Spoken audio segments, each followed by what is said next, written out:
Re:Zero, Arc 9, Chapter 24, The Enemy of Mankind. Return by death, an authority that, at the cost of one's life, granted them the right to turn back the clock and redo a time that ought to have passed, under the interference of that dreadful witch of envy, expending his life in order to remove all the anguish and obstacles he faced. Natsuki Subaru had repeatedly used return by death many times over, and, by no means was that any cute little number like 2 or 3 times. As far as they were aware, death had befallen Natsuki Subaru over 10 times. Not even once had there been a way to die comfortably. Not even once had there been an end unaccompanied by a sense of loss. Not even once had there been any final moments in which he relinquished his life believing that he'd had enough. Not even once had Natsuki Subaru ever desired to relinquish his life. Even so, Natsuki Subaru continued to lose his life, repeating the cycle of return by death. Outrageousness, absurdity, despair, all had robbed Natsuki Subaru of his life. But neither outrageousness, nor absurdity, nor despair were things that could not be avoided if he set his mind to it. And yet, why was it that Natsuki Subaru had nonetheless been unable to avoid death? That was, because he's kind. Not a single person had he desired to lose, not a single person had he wished to relinquish, not a single person had he grown to detest to the point of wanting them gone, not a single person had Natsuki Subaru ever once been able to believe deserved to die. Henceforth, Natsuki Subaru continued to lose his life, repeating the cycle of return by death. Every obstacle, every malicious intention, every enemy, every witch beast, every sin archbishop had stood in the way of his life. Again and again they did kill Natsuki Subaru, granting him death, and crushing his soul. But, I truly know, certainly, many enemies, unthinkable obstacles, unavoidable disasters, had heartlessly taken the life of Natsuki Subaru. That was a fact. Without a doubt, however, I know. More so than anybody else, I am painfully aware, more than enemies, more than disasters, more than absurdity, more than the formless malice known as fate, there was something that had killed Natsuki Subaru more than anything else. That was none other than somebody who had continued to take advantage of Natsuki Subaru's kindness. Hey, I don't think you need to worry too much about this. Even if Subaru says something like that, it's not like I can just brush it off. Petra glanced at Natsuki Subaru leaning against the side of the carriage and sighed wistfully as she was driving the speeding dragon carriage. However, the Subaru currently next to Petra was not the real Subaru. One could say that it was an illusion created by Petra's brain, an imaginary Subaru. The proof was that he was slightly transparent and see-through, and compared to the most recent image of Subaru in Petra's mind, his face seemed to be slightly younger. Probably because the Book of the Dead that Petra had experienced was set about 1.5 years in the past, back in the tumultuous days when she had just become a maid. Petra, a lot of things happened for both Subaru and me. Considering how much time had passed since then, it stood to reason that they had both grown in many ways, for better or worse. To put it simply, Petra had grown in terms of height and hair length, and she prided herself on her remarkable progress as a maid and as a woman. Meanwhile, Subaru had grown closer to Beatrice, became more boisterous with Otto and Garfield, and grew warmly alongside Emilia, achieving a very dignified and resolute image of what it meant to be a man. That was why Subaru appeared a little more immature compared to how he was nowadays. But even so, he was still in possession of his coolness. Even if he lost some of his masculine and rugged charm that he held today, his cuteness and charming personality would still be an unfair combination. Petra, no. Now's not the time to be thinking about that. Scolding herself, Petra put her hand to her forehead and shook her head slowly. It was okay, she could control herself. It was not the first time Petra had imagined Subaru in her mind after all, making him say what she wanted him to say and strike her favorite poses. She was a seasoned veteran at imagining all kinds of romantic stories and love poems, picturing various situations and casting herself and Subaru as the characters, their cheeks and hearts racing with excitement. If she thought of those as rehearsals, then the imaginary Subaru in front of her now felt even more tangible, more lifelike, and nothing short of real. Subaru, that's already way beyond the realm of imagination. Could it possibly be beyond the level that self-control of yours can handle? Petra, it's fine, it's just the way I'm feeling. More importantly, don't go looking inside my head. Subaru, don't be absurd. Even if you tell me not to look, I'm literally inside your head, Petra. Petra, stunned by Subaru's retort, Petra's breath caught in her throat.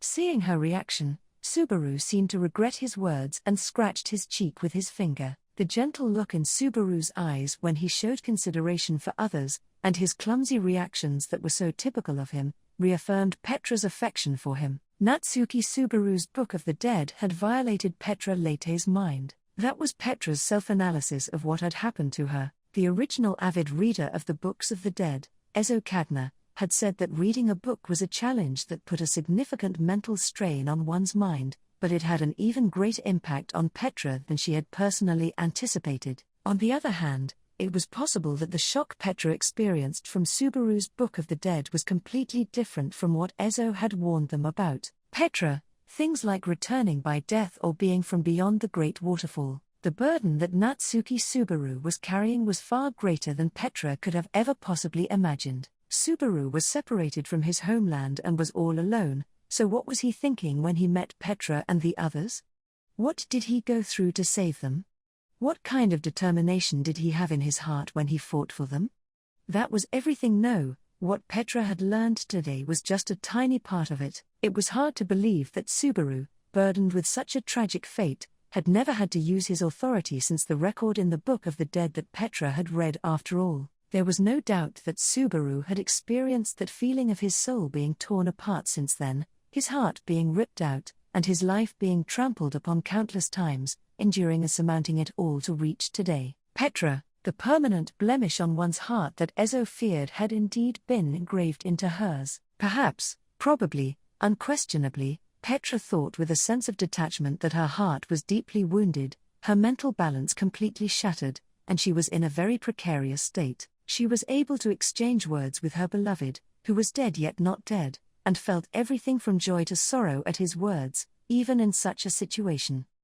This was nothing less than a complete emotional and mental breakdown. Petra, but, it's fine, love is blind, love is a fever.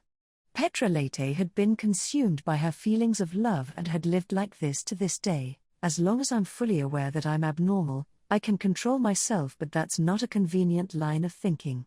No matter how much I claim to have sound judgment, it's the same as knowing not to drive a car after drinking alcohol. Neither Petra nor Subaru have had a driver's license, nor did they have any memory of driving under the influence, but it was the same thing. Petra, cars, drunk driving, traffic lights, Tory ants. Suddenly, she was drawn to the words that popped into her mind out of nowhere, and knowledge spilled out one after another like out of season clothes overflowing from a stuffed to the brim closet. It was all words that Petra knew, and words she did not know, loosely crossing the boundary between understanding and unfamiliarity, like the feeling of encountering something familiar, yet foreign. If she did not begin to carefully sort them out, Petra might end up wearing men's clothes and carrying a guilty whip around before she knew what had happened. Subaru, wait, my main weapon is a whip? Isn't that a bit too edgy? I'm being overly clingy with Beatrice, and I can't keep up with the generation gap. Petra, by the way, everyone had gotten to punish the master. Garf Sans reflected on his Chunibyo. Otto-san hasn't been sleeping, and Emilia Nisama's been doing a wonderful job. Subaru, I see, Roswell was the mastermind behind everything, huh? Hold on. Why was that guy forgiven? Petra, that's something you should discuss with Subaru and Emilia Nisama. However, Petra still had not forgiven Roswell, so although she did not completely oppose Subaru and Emilia's decision at that time, she did not agree with it either. Of course, there had been many times when Roswell's assistance was undoubtedly invaluable, particularly in relation to the events in the Empire. But that was a separate issue, and Petra intended to never forgive him for the rest of her life. However, right now, there was someone even more unforgivable than Roswell. Subaru, Petra, whatever you may say, I'll still feel that way. The combination of Subaru's gentle, quiet voice and sincere gaze forcibly distracting Petra from her breathing and heartbeat, left her with no choice but to avert her eyes like a child, as if ignoring the shameless pleas and cries of her heart beating deep within her chest. Petra focused all her attention straight ahead on the endless sea of sand that stretched out before her. At this moment, Petra and her group's dragon carriage had departed from the Pleiades watchtower and were speeding straight through the Augria sand dunes. Beyond this sea of sand, there was a person they absolutely had to catch up with. Their opponent would presumably utilize the wings of the divine dragon to fly over the sand sea with mobility, surpassing that of a ground dragon, even one equipped with the divine protection of wind evasion, making it extremely challenging to catch up. Besides, there was another reason why Petra and the others needed to hurry. Petra and Subaru, the Witch of Envy. Petra, deep in thought, and Subaru, who shared her consciousness, spoke of the reason for their desperate haste. Without regard for the consequences, she drove the dragon carriage for several hours, covering a considerable distance from the Pleiades watchtower, yet the pressure remained, refusing to let go of Petra and her companion's souls. It was the terrifying witch who was supposed to be sealed away in the shrine, who constantly reached out to punish Petra for reading the Book of the Dead and encroaching on the realm of the taboo. The tsunami of black shadows that had invaded and threatened to destroy the world were now being held back by a single hero, the Sword Saint, Reinhard van Astria. His lonely struggle kept the wrath of the Witch of Envy at bay beyond the tower, preventing the destruction of the world by a hair's breadth and maintaining a delicate balance. However, even now, there was a deafening roar and violent tremors that seemed to turn the world upside down, and flashes of light like distant lightning occurred intermittently, day and night, as if the trumpets of the apocalypse were blowing ceaselessly. How long could this balance last? Neither Petra nor anyone else knew. If there was one thing they knew, it was this: Subaru, if Reinhard were to be defeated, every and anything would be over. Petra, yeah. If Reinhard San gets taken out, the witch will come after me. There's no way to predict how much damage will be done between now and then. Subaru, they don't seem like the type to be polite and give way to others. Subaru's joke made Petra imagine a kind witch of envy who would give up her seat to an elderly person on a crowded train, but she could not bring herself to laugh now. When considering ways to minimize potential damage, Petra should have remained at the Pleiades watchtower and accepted being silenced by the witch, regardless of the outcome of Reinhard's battle. However, if Petra dared to think such a thing even for a moment, Subaru, that's definitely a no-go. I won't let that happen even if it kills me. Petra, when Subaru said that directly to Petra, it felt like there was absolutely no room to argue. She had always been aware that Subaru cared deeply for her. Of course, there is Emilia and Beatrice. Not to mention Rem. She was not so conceited as to think she was treated differently from them, but she was still certain that she occupied a special shelf in Natsuki Subaru's heart, where he kept the precious things that were most important to him. However, until today, she did not realize the true weight behind the words "even if it kills me" spoken by a seemingly joking Subaru. Natsuki Subaru was truly someone who'd protect what is important to him, even if it kills him. Petra. Yeah, I know. I don't want to die either. Al-san has some way to stop the witch, right? Subaru. Yeah, he's not stupid. He knows what kind of damage that could cause to the world. He's definitely prepared something to stop it before it gets to that point. Petra. Yeah, for sure. Subaru. Definitely. Clenching his fist, Subaru declared forcefully, and Petra nodded in agreement, catching up to Al, who had left the tower, and forcing him to reveal his plan to suppress the witch. Organizing the necessary steps was so daunting that they made her head spin, but Subaru's words were ever so reassuring. Unfortunately, however, the same thing could apply to Petra as well as Subaru. Subaru, who now shared Petra's consciousness, was fully aware of Petra's thoughts and anxieties. The same went for Petra, who shared the same consciousness as Subaru. Petra, if Al-san wants to end the world, the absolute truth that Petra and Subaru confirmed earlier would no longer be the case. In the worst-case scenario, Al had no actual way to stop the Witch of Envy and was prepared to let the world be destroyed, taking his lifeless heart and mind with him. Al, who lost Priscilla Bariel, his cherished master, or rather, someone he held a much deeper love than just being someone of reverence, had every right to hate the world. However, it was also true that they could not entirely give up on the glimmer of hope. Petra, me, Meili-chan, Garf-san, and everyone else are all still alive. Al, who even had the support of the divine dragon Volcanica, had the power to decide the fate of Petra and the others in the tower. However, he had chosen to exercise his right not to take their lives. Would it be too much to believe that this is a sign that there was still something left in Al? Petra, maybe I'm overthinking it, almost like I'm not really myself. Subaru, yikes. With a finger pressed to her lips, Petra muttered, and next to her, Subaru exaggeratedly shrugged his shoulders.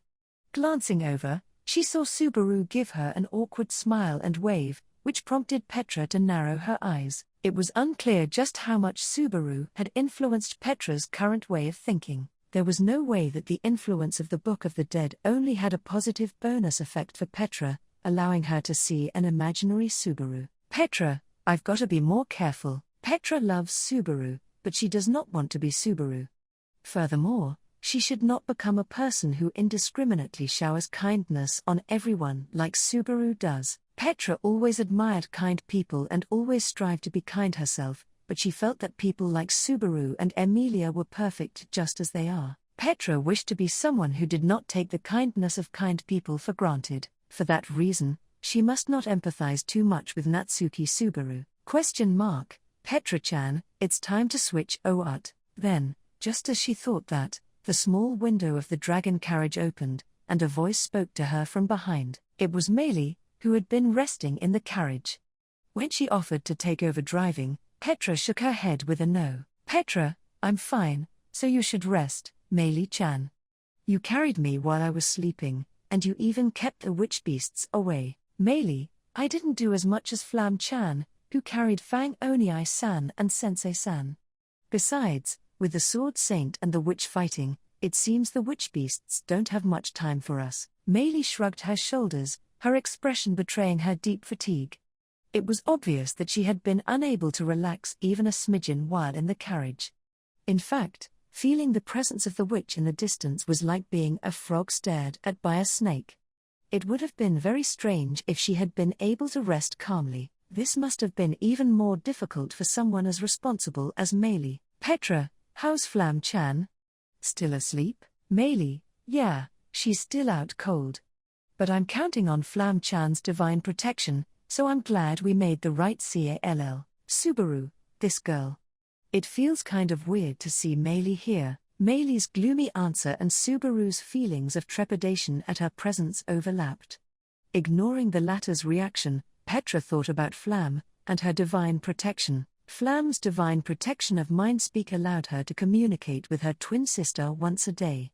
Although it was only a one-way communication, the ability to send and receive messages regardless of distance was so important that, under the current circumstances, it was undoubtedly invaluable. The condition of once a day for the divine protection seemed to be closely related to the amount of time she slept, and the more urgent the situation at hand, the more time she needed to sleep. However, the means Flam had employed to achieve this sleep were beyond Petra's comprehension. Petra, I never thought she would suddenly strangle her own neck and pass out. Meili, it seems like she couldn't just take a proper rest because she was so worried about Sword Saint-san.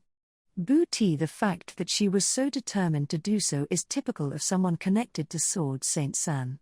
She's barely younger than me and you, Petra-chan, she's so different from normal gear LS. Petra, I don't think you'll want to talk, Meili-chan. Subaru, look who's talking. Petra and Subaru's comments overlapped, and Meili's lips curled in dissatisfaction. All she could hear was Petra's words, but by deliberately engaging in this out-of-place, everyday conversation, they avoided facing the reality and the pressure from the witch, and it was probably thanks to that stable mind that she was even managing to rush forward with single-minded determination.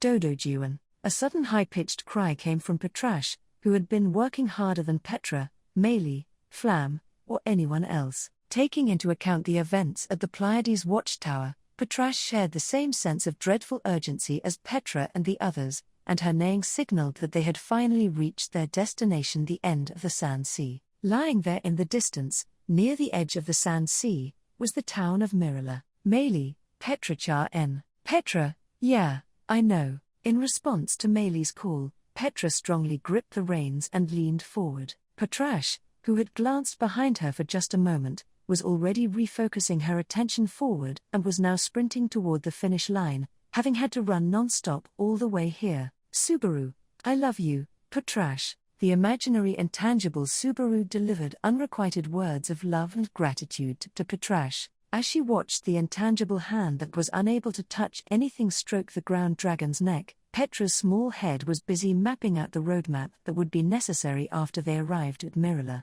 The end goal of this roadmap was, of course, to stop the actions of Al, who had betrayed Natsuki Subaru, but there was something beyond that. In order to get to that point, Petra, HK, the dragon carriage finally burst through the town gate and arrived at Mirila. With that, Petra opened her mouth wide to speak, realizing that they had made it through the Augria sand dunes. To do any of these things, Petra and the others must first seek the help of a certain individual, a person who was unable to enter the Augria sand dunes, and bid farewell to Petra and the others at this location. So, speaking in a paradoxical way, Petra, we're back, so lend us a hand. I know you're listening, Klein-san. Indeed, Petra raised her voice and sought a wild card that could reduce any gap to zero. Felt twisted her face into an exaggerated scowl at the small shadow darting past the corner of her vision. Its form, colors, and sheen all provoked a visceral disgust within her, and though she had been sleeping in the slums with them for as long as she could remember, she could not feel any sense of camaraderie or affection toward them. Felt, who had even slept while hugging a giant rat to survive the cold, was still reluctant to befriend even a single Zodder bug.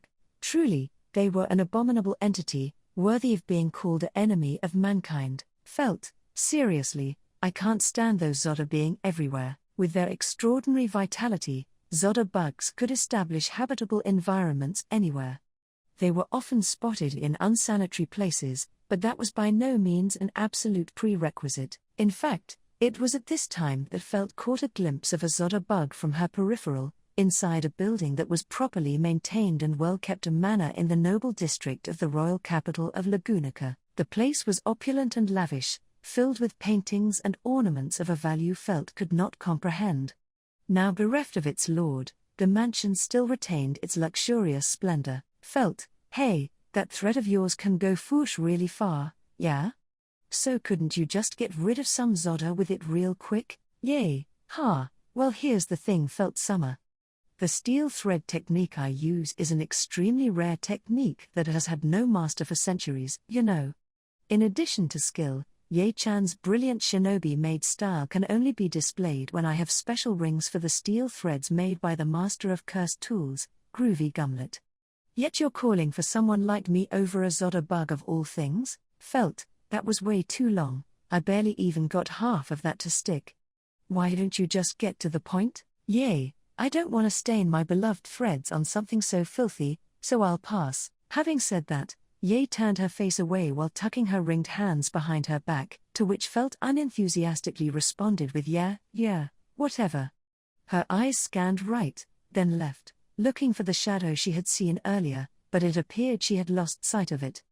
That left her with an unpleasant feeling. Felt, just 'cause I can't see them doesn't mean they're gone from this world, you know. They're not only still here, they sometimes fly right into people's faces. Yay, I understand. If it comes to that, I'll be prepared to die. Felt, I want to say that you're not gonna die, but brace yourself, just in case. Emotionally, she felt that resignation or despair were a more appropriate alternative than steeling herself with resolve. As it was, the shadow of that Zodder bug she had seen prompted her and Ye to have an unexpected mutual understanding, and Felt, with a fresh perspective, took in the interior decor of the mansion in the royal capital, the Barriel estate. A portion of Lagunica's nobles residing outside the royal capital had secondary estates in the noble district, reserved for their periodic stays. The Astria estate, where Felt was first forcibly taken and confined by Reinhard, was no exception, and this mansion, whose construction was personally commissioned by Priscilla Barriel, had been built for an identical purpose. Felt, that princess. I'm sure she had people taking care of this place even while she wasn't living here, but now she's got Zodder bugs roaming everywhere. Maybe the maids lost all their motivation the moment their master croaked. Yay, oop, it'd be wise to avoid saying things like that in the presence of Al Summer, even as a provocation, okay? It's gonna make you sound like someone with a really nasty personality, and hearing someone badmouth the madam is something I don't feel good about, you know, felt, huh? You're telling me not to piss off the helmet bastard? Yay, no, Al Summer surely wouldn't lose his temper. But, I think he'll be hurt. That is something I won't be okay with. Lowering her voice just a little, Ye cocked her head slightly at the end of their exchange. Instantly, Felt registered a faint tension on her neck, and she perceived the presence of the nigh invisible threads with her very soul. The steel threads she had hesitated to use on the Zodda bug was once again coiled around Felt's neck. Felt, if you hurt me, that helmet bastard's going to be angry, right? Yay, maybe. But even so, isn't it a problem for you to say whatever you want, Felt Summer, especially for me as a helpful all-purpose maid meant to eliminate any obstacle for my master? Felt, there's something off about you calling him your master. The relationship between you and that helmet bastard isn't really that of master and servant. That said, I guess talking so high and mighty from a safe distance is lame. As she replied, Felt held up both her hands to indicate to Ye that she had no intention of resisting. After watching her for a moment, Ye shrugged and retracted the thread. Still, she made clear her intention to mercilessly send out her threads and make a statement by cutting off Felt's finger, or even a limb if necessary, should Felt make any suspicious movement. Having observed Ye's speed and precision, there was merit to having made the provocation. Felt, I already knew it, but you're not someone I can handle. Currently, Felt and Ye were the only two that were staying back in the Bariel manor. If Felt could slip past Ye's watchful eyes or defeat Ye alone, she could escape her current status of being a captive princess that was meant to keep the Felt camp in check. Ye, that strong will to win is just what I'd expect of a candidate in the royal selection. It makes this humble servant's heart flutter at such a noble mindset, but please don't get any reckless ideas, okay? There are some people, like thugs or Heinkel Summer, who I can tie up or slice apart without remorse, but I don't like doing that to lovely girls. Felt, I see. In that case, remember this too. I dislike words like cute, sweet, or that really suits you. Remember how many times you've called me those. Yay, higher, scary. By the way, what are you going to do when you count them? Felt, when it's my turn to get you back, I'll kick your ass that many times. Incidentally, Felt had already decided that she would kick Ye's ass 3 times. The helmet bastard Aldebaran and the divine dragon, as well as Heinkel, each had their own amount of revenge she kept score of. Felt always precisely settled each and every one of her debts and loans.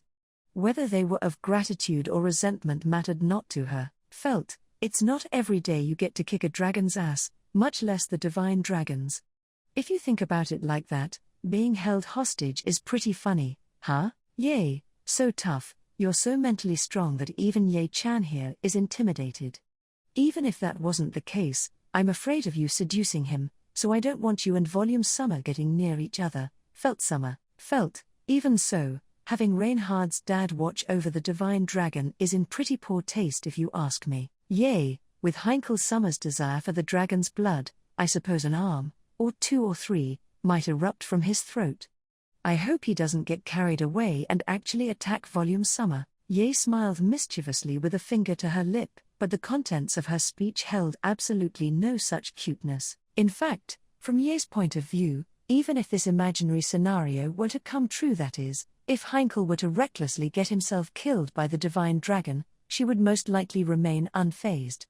It was a rather ill-natured arrangement of things, including her attitude toward Heinkel, who was supposed to be her comrade. Of course, the divine dragon was far too conspicuous to be allowed near the royal capital. Moreover, keeping it near Felt, who had a beguiling effect on its mind, was out of the question, so it was inevitable that their arrangement would be skewed. Yay, you're not just a beauty who can topple a nation, Felt Summer, but also a beautiful girl who can topple a dragon. Felt, that's another time I'm going to kick your ass. But tell me the truth, can the old man really get the dragon's blood he wants from that brainless divine dragon? Yay, who knows? But in the case that doesn't work, Al Summer will still keep his promise, even if it means retrieving the older dragon's blood that's supposedly stored somewhere in the castle. That way, Heinkel Summer's sleeping wife should wake up. But from your point of view, Felt Summer, you're not happy with this arrangement, are you? Felt, damn right. Frankly, I'm not a fan of that approach. She had already directly said as much to Heinkel regarding the matter, despite his endless excuses. Felt did not like that plan. However, it was also unreasonable for outsiders to simply deny the thoughts, actions, and decisions made by the people actually involved. So even if it resulted in the awakening of Reinhard's mother, Felt wished to take a different path to achieve that summit than what Heinkel wanted. Felt, What's up? Suddenly, Felt, sitting slumped on the sofa in the parlor, noticed Ye's gaze watching her intently and she frowned. Ye shook her head with a no at Felt's response. Ye, I just thought it was unexpected. That you, Felt Summer, want to wake up Heinkel Summer's wife. That is, the Sword Saint's mother. Felt, you know, that bastard sits next to me when we all eat together. Ye, At first glance, Ye had a puzzled look on her face when Felt said something seemingly unrelated. Felt continued to speak, ignoring Ye's confused reaction. In the Felt camp, when it was time for a meal, Flam and Grasses would call for everyone, and with the exception of Felt, who had a customary seat at the head of the table, the seats would be filled based on when they arrived at the dining hall. Reinhard usually sat next to Felt at the head of the table, and, Felt, while we're eating, I've got the best view of the side of his face.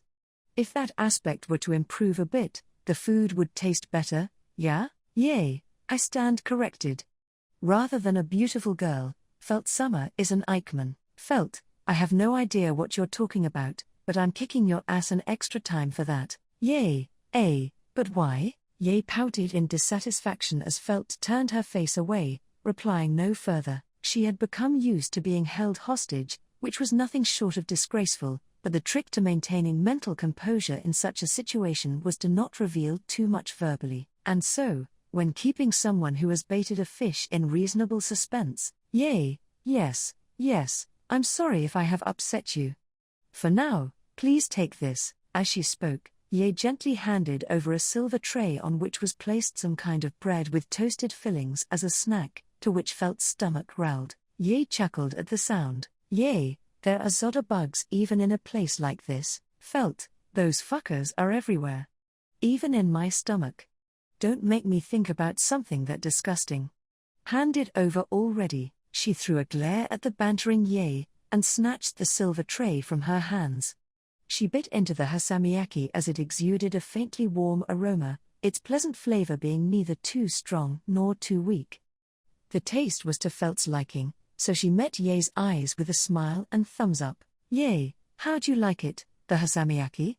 Surprisingly, it's Ye-chan's one and only specialty dish. Felt, damn tasty. But, if it's your only one then it's a different story. You're more or less a maid, right? Or maybe the whole maid thing was a lie, and you're actually an assassin or something. Yay, assassination is one of the main jobs of a shinobi, but the part about me being a maid is the truth. It's just that cleaning is more my forte than making a little bit of food. I was lying when I said my one and only specialty dish is hasamiaki. I'm also good at wraps. Felt, in the end, isn't that just the same in the regards to sandwiching ingredients between bread? Incidentally, Felt's impression was that vegetables comprised more of the ingredients used in a wrap. As a matter of fact, she did not know what the finer discrepancies between wraps and hasamiaki were. At any rate, she was relieved that even the captured hostages were properly fed. On that front, she would not have to suspect that Aldebaran's words were falsehoods, although, even if that was the case, the issue of the currently absent Aldebaran's actions was still present. Aldebaran was off doing something separately from the Felt and Ye, his destination being, Felt, the helmet bastard. Is he seriously planning to free that Sin Archbishop? If she were to believe his words, then that declaration that he was going to free a Sin Archbishop, the gluttony imprisoned in the royal capital's prison tower, was something she would also have to believe. Presently, the kingdom of Lagunica had two Sin Archbishops in custody, Wrath and Gluttony. Felt had had direct contact with Sin archbishops at Pristella, where their menace and inhumanity had left a deep impression on her. She wondered how the world could have such irredeemable people. Felt, in Pristella, I encountered gluttony. Either the elder or younger brother of the guy who's locked up, as well as the younger sister. I also went with Reinhard to transport Wrath. So let me tell you, what the helmet bastard is trying to do is insane. Yay, that's probably true. In all things, any truly great deeds cannot be accomplished while sane.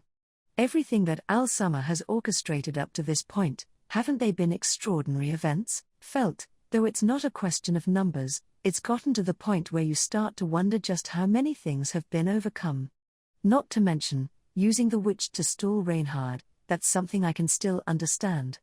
But, a Sin archbishop? Yay, naturally, that'd be something necessary for Al-Summer's objective, re-GHT, Felt, not even you know the specifics? Crossing her hands behind her back, Ye smiled without replying to Felt's words. Only, this reply was something she had expected. She did not know Ye's true intentions in following Aldebaran, but no matter the astonishing circumstances she might find herself in, it felt as if she possessed such an intense conviction, obsession, that she would have no intention of parting from Aldebaran's side. Therefore, she would not wait for answers, it was Felt's duty to search for one. Felt, those gluttony bastards, they insolently gorged themselves on people's names and memories, like Crush, whose memories had been devoured, or the story of the name of Anastasia's knight, Julius, being eaten. Then there was the girl in the Emilia camp, for whom she had heard Subaru was searching for a way to wake up. There was perhaps a possibility that the latter girl was not unrelated to the sleeping beauty that Felt and her people were familiar with. In any case, Felt, there's something he wants to feed them.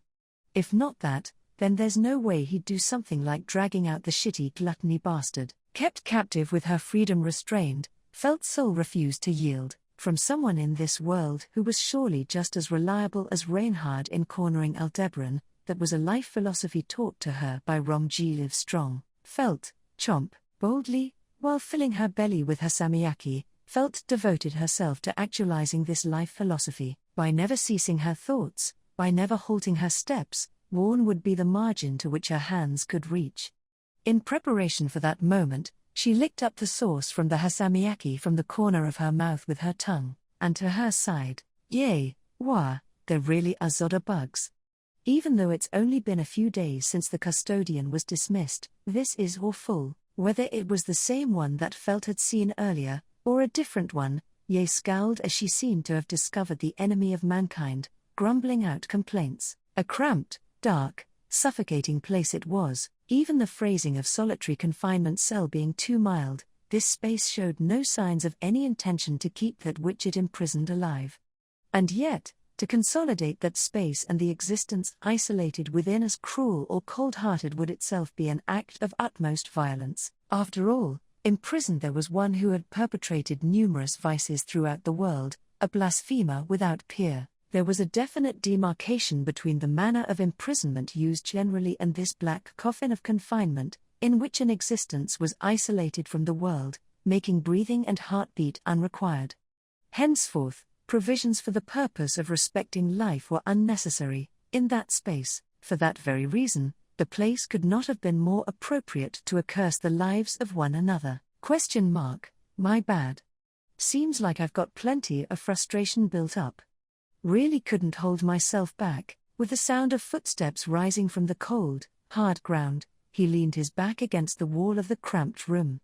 The rear of the helmet hit the wall, and the sound of steel striking rock harshly disturbed the frigid atmosphere of the stone chamber. Attempting to catch his faintly disheveled breath, collapsed at the man's, Aldebaran's feet, was a gasping figure, lying limply and face down. That there was the blasphemer upon whom the kingdom had bestowed this stone chamber fashioned into a solitary cell. Having been defeated without riposte by Aldebaran, left to taste the floor was an unsightly loser Sin archbishop of the witch cult, representing gluttony, Roy Alfard in the flesh. Aldebaran, a deep inhale, a long exhale, forcibly taking deep breaths to regulate his disarrayed cardiopulmonary functions, Aldebaran looked around the rock chamber which had become horribly messy in only a minute of actual time, and shrugged his shoulders. With cracked walls and smashed-up floors, it would be valid to describe the utter wreckage that had befallen the cramped room, one that had received nary a care to maintain it, as having been so messy that there was no space left for anyone to place their feet.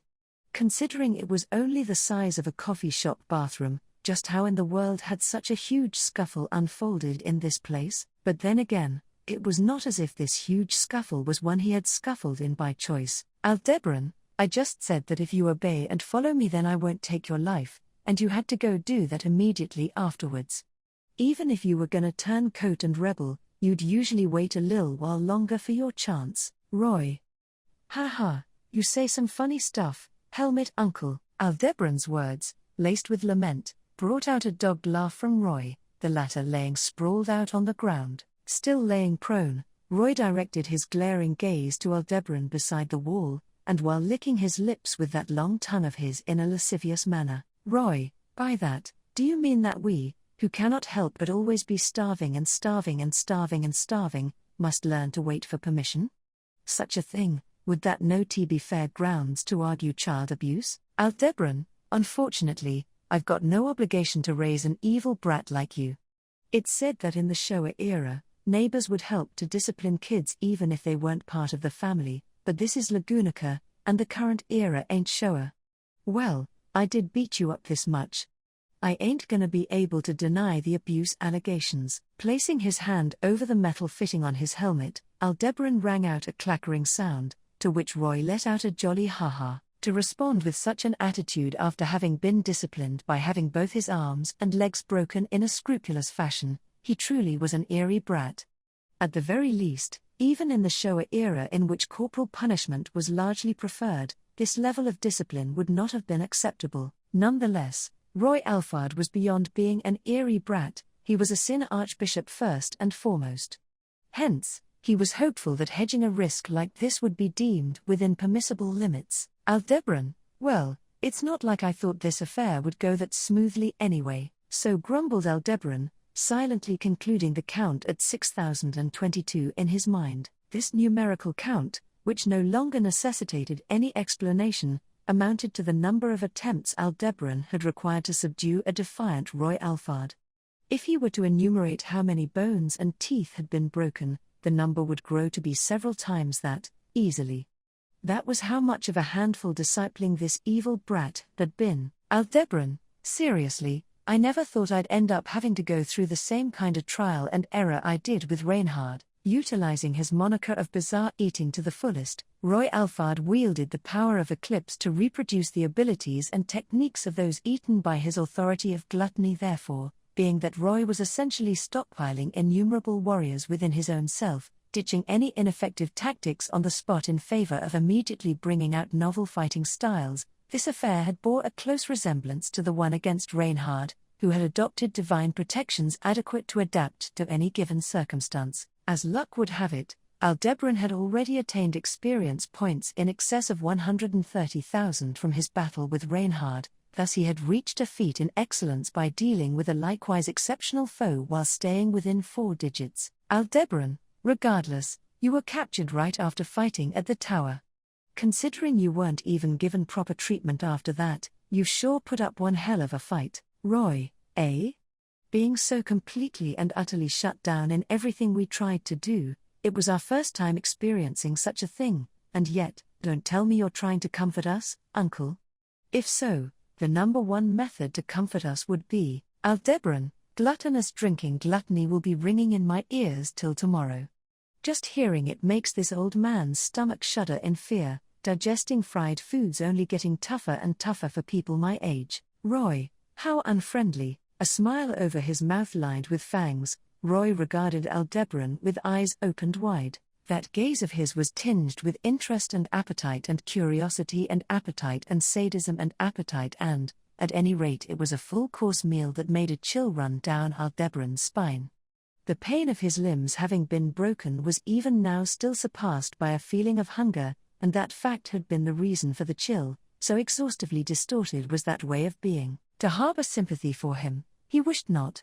After all, chosen by the witch factors just like the witches, the Sin Archbishops were likewise detestable pariahs who from birth had been separated from the rails of normalcy. Aldebaran, good grief. Shall I explain the situation to you, Roy? You'll be kind enough to do that? What's this? Started feeling pity for the child whose arms and legs you broke. But guess so.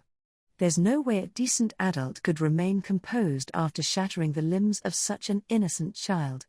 Well, calling you a decent adult with this sort of appearance and helmet over the head, uncle, is what you'd call debatable. Aldebaran, you sure do prattle on.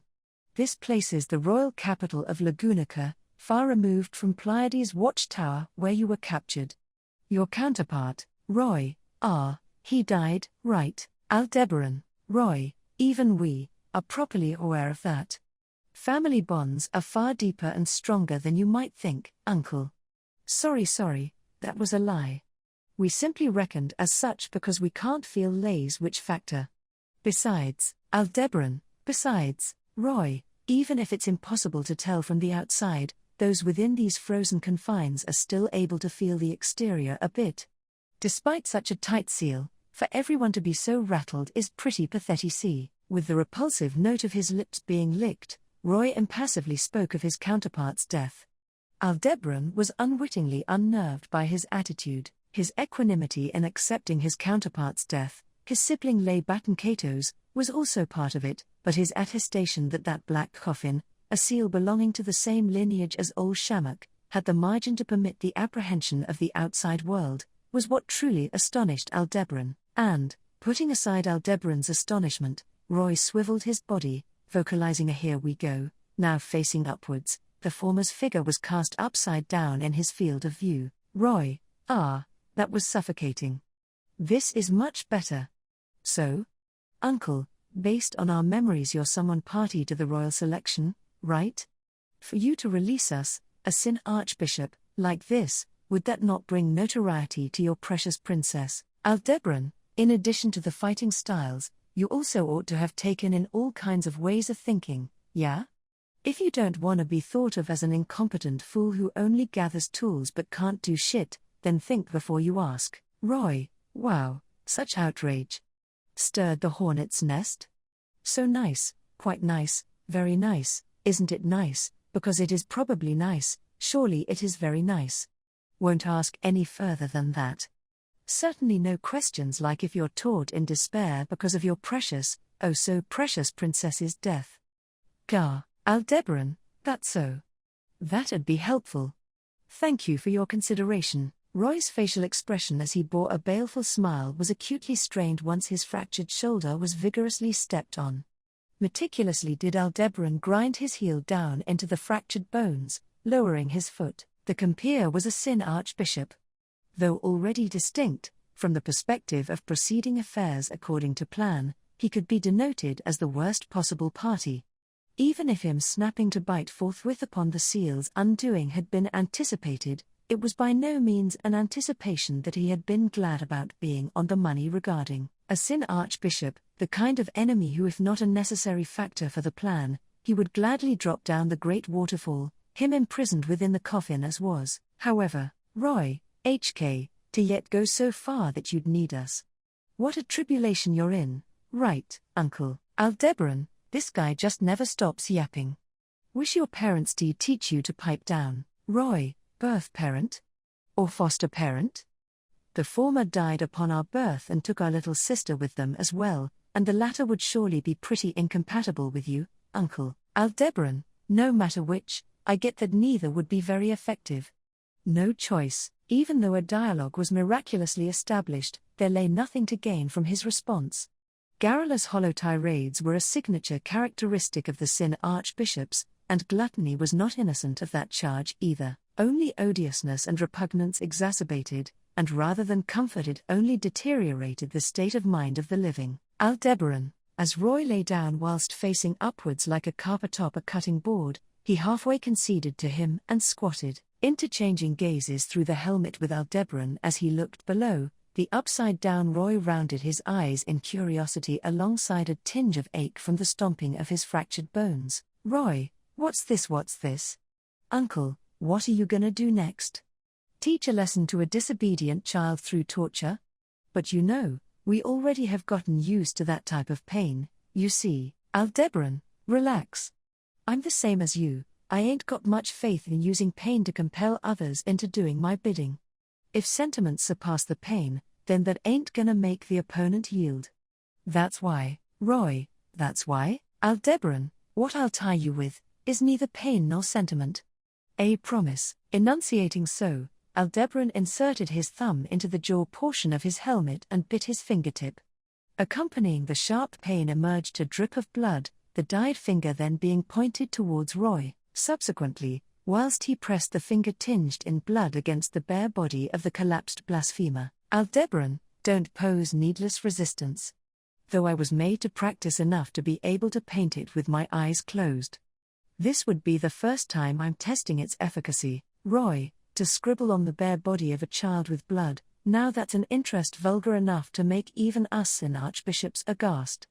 To even perform such a deviant act, what do you want us to do? Destroy the country or something? Aldebaran, I don't intend that, and I could do that by myself if I wanted to. I've gone out of my way to free a detestable lil brat like you. It's something that only you can do, Roy, only us, huh? As the bloody finger traced his body, Roy flashed his fangs in a grin as he enjoyed the ticklish sensation, that obscene look in his eyes, that tone, that exuded presence, all were urging Aldebaran to vocalize the portion he had yet to put to words. Whilst peevish that it might appear as though he were going along with the other party's intentions by conforming to that urge, he responded, the reason why Aldebaran had unleashed Roy Alphard, that was, Aldebaran, there's someone I'd like to have you eat with your authority. I won't be taking no for an answer, Roy.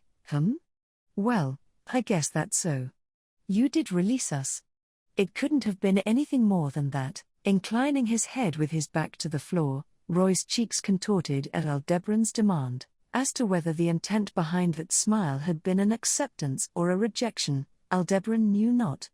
Regardless of which it was, Roy's own will was irrelevant. The means by which he would be made to abide had been inscribed upon Roy Alphard's flesh, engraved into his soul. Roy, a curse mark bound by an oath. Thorough to the point of obstinacy, isn't it? Did you come up with this by yourself, uncle? Or perhaps you are echoing some deranged curse arts user? Aldebaran, echoing. There's no doubt in regards to them being completely deranged, but that person wasn't a curse arts user. They're a magician. Without a doubt, the most supreme magician throughout the history of this world. Regardless of their personality, Roy, and the conditions for the oath, Aldebaran, if you eat someone without my permission, you'll die in a fiery blaze along with your soul. Informing him succinctly, Aldebaran lifted Roy's body onto his shoulders without glancing at his face. The blasphemer had indulged himself in bizarre eating, making a mess of his feed as he pleased. His body, however, was light. Given that his position was that of having snuck into the prison tower where Roy had been sealed, him being light was a great help. He had more or less knocked out all the guards, but it would be best for him to maintain prudence on the return. Aldebaran, after this, will link back up with Ye and Lil Miss Felt. In order to have support in the royal capital, he had ordered Ye to keep watch over Felt and left them waiting in the Bariel villa.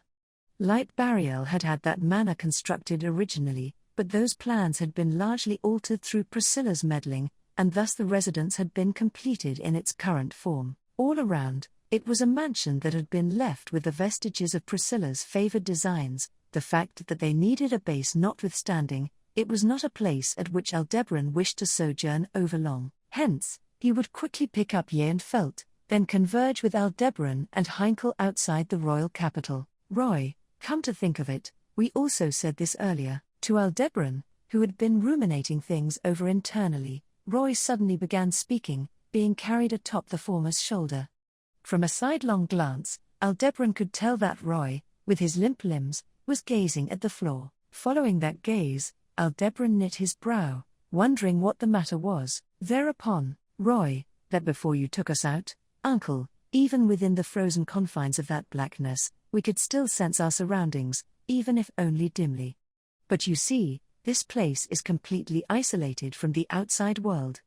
In such a state, visitations would be utterly preposterous, and so not even rats could enter, let alone a single insect. And yet, Aldebaran, Roy, Zodder bugs, It's quite the unusual affair for them to have gotten in here unnoticed, isn't it? Roy's slimy words, they were consistent with a small bug reflected in Aldebaran's vision. Crawling on the cold ground, their form eerie and repulsive, was a Zodda bug, an insect abhorred by everyone in this world. They were the equivalent to cockroaches, which could be found anywhere, so it was not strange in the slightest for them to be present in the prison tower.